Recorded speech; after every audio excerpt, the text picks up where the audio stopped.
I'm Vanessa. Welcome to my vlog. I'll be discussing technology in policing. Term policing is defined as the maintenance of order, the control of disorder, the prevention of crime, and the detection of offenders. The police are the officials concerned with the policing matters as just described.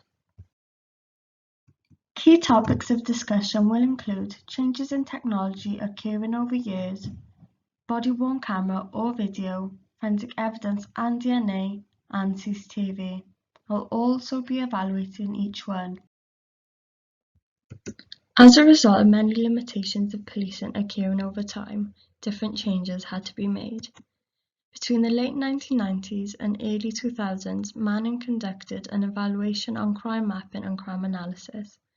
This type of technology introduced an opportunity for police to use raw data and examine different types of criminal patterns.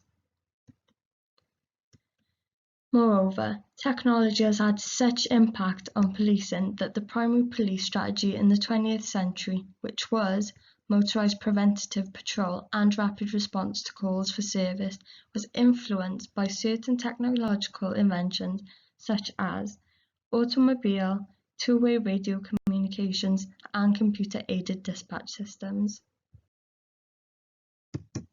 Body-worn video was introduced to achieve three main interrelated goals into shaping the police community. The first goal was to increase the transparency of police behaviour by documenting events and serving as a reliable source of evidence of interactions between the police and citizens. The second goal was to expose bad and good behaviour and act as a deterrent against the use or misuse of force and discrimination by police officers or violent behaviour of citizens against police. The third and final goal was to improve policing and restore the trust of communities in their police forces.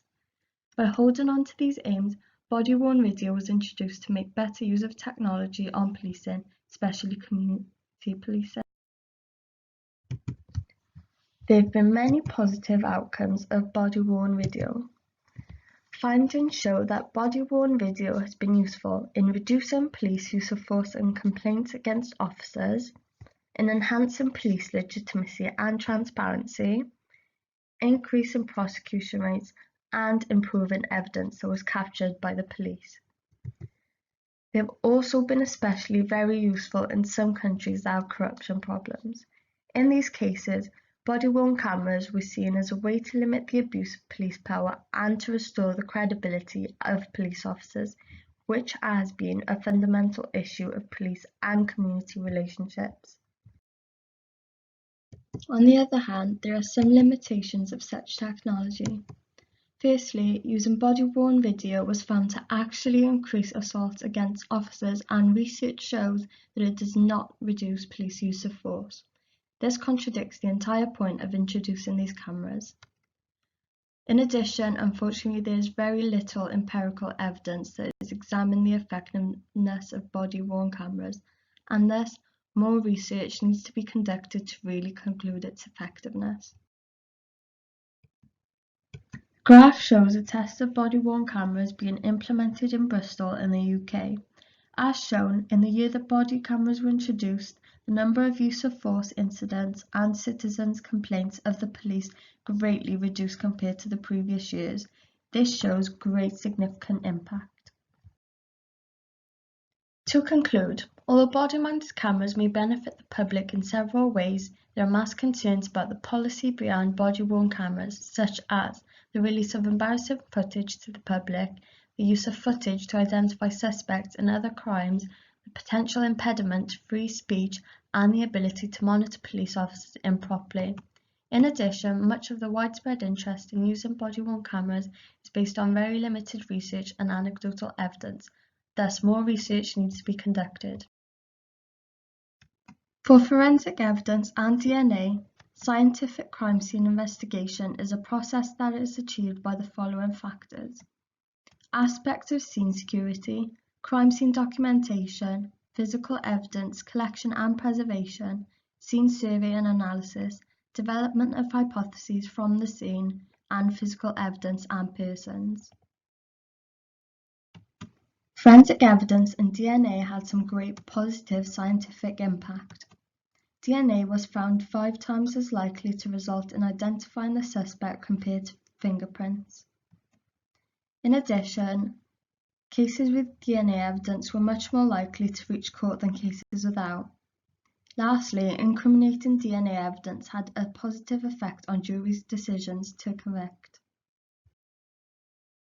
However, the benefits need to be carefully looked at as there have been some limitations. In some cases, evidence has been falsified or results have been tainted, misleading the criminal justice system.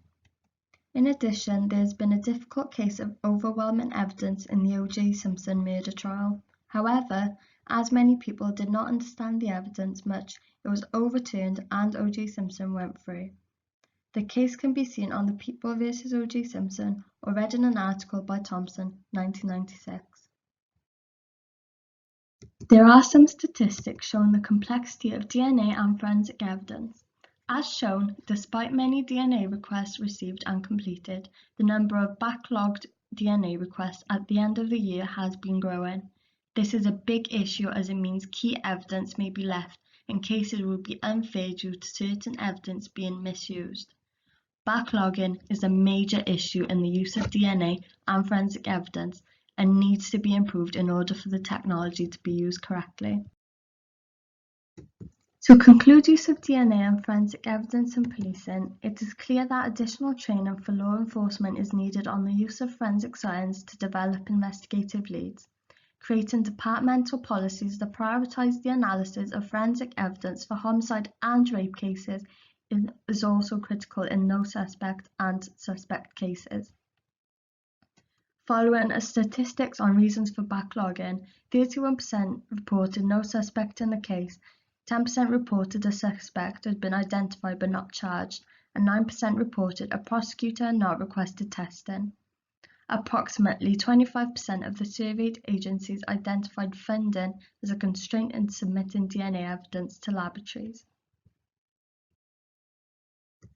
CCTV was introduced with the aims to reduce crime based upon 5 assumptions: deterrence, efficient deployment, self-discipline, presence of a capable guardian, and detection. It is suggested the CCTV acts as the presence of a capable guardian, reducing crime. CCTV use has been successful in a number of ways. It provides public reassurance and therefore reduces fear of crime, which may in turn increase the use of public spaces. It has also been found that property crimes such as burglary, vehicle crime, shoplifting, fraud and arson reduced after introducing CCTV. However, certain limitations still exist. According to a researcher, the crime prevention benefits of CCTV began to fade unless publicity relating to successes was maintained. In addition, the implementation of intensified surveillance as a generalized mechanism for controlling crime and deviance raises different conflicts of an individual's life and activities. This is a problem as it is possible that use of such technology goes against individual rights and civil liberties. Statistics show that CCTV has been successful in preventing a number of different crimes. It has been especially useful in preventing violence and property crimes. However, drug crimes seem to have not been effectively prevented and traffic and other show no difference. To conclude use of CCTV, many high-profile cases have been solved, such as the abduction and murder of James Bulger and the arrest of David Copeland, in which images of the offenders on CCTV aided their detection and eventual arrest. Radcliffe also concluded many points of CCTV usefulness. He found that CCTV works best in small defined sites rather than across large areas. It is more effective in combating property crimes rather than violence or disorder. A close relationship with the police will also significantly improve system effectiveness. A good quality CCTV system can aid police investigations. Thank you for listening.